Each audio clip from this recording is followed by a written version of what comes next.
તણાવ જીવનને તણાવપૂર્ણ ના બનાવશો, તમારા જીવનને તણાવપૂર્ણ ના બનાવવા દેશો. આજે દરેક માણસ તણાવનો ભોગ બની રહ્યો છે. શાળામાં ભણવા જતા બાળકો કે કોલેજમાં ભણતા વિદ્યાર્થીઓ, દરેક જીવનમાં તણાવ જોવા મળે છે. એનું કારણ એ છે કે આજે દરેક માણસના જીવનમાં એક એવી દોડ, ભણવા માટે અને હરીફની દોડ ચાલી રહી, જેમાં પરિસ્થિતિઓ તેના ઉપર દબાણ કરે છે અને કામ કરવા માટે મજબૂર કરે છે. તેને કામ કરવું પડે છે.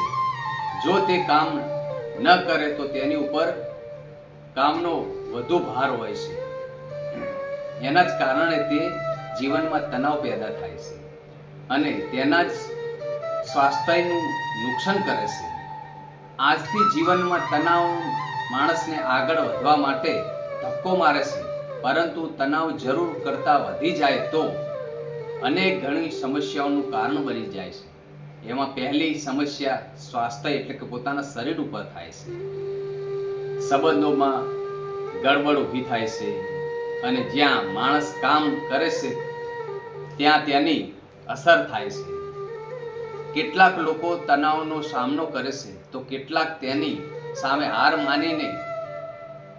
માની લેશે અને જેઓ તણાવનો સામનો કરે છે, પણ ઘણા લોકો તણાવનો સામનો કરે છે, તેઓ આગળ વધે છે, તેઓ સુખનો અનુભવ પણ કરે છે. કારણ કે તણાવ એ હાર આપીને મોટી એક સફળતા પણ આપે છે. બાળકો, યુવાનો, વિદ્યાર્થીઓ કે પછી વિદ્યાર્થીનીઓ, આ બધા જ કોઈ રમતગમત, સંગીત સાંભળવું, ગાવું કે પછી યોગાસન કરવા, ચાલવું અથવા ખેતીમાં મા બાપ સાથે સાથ આપવો તો કદી તણાવ આવતો નથી. અથવા સારા મિત્રો સાથે પ્રફુલ્લિતતાથી વાત કરવી તો પણ તણાવ નહીં આવતો.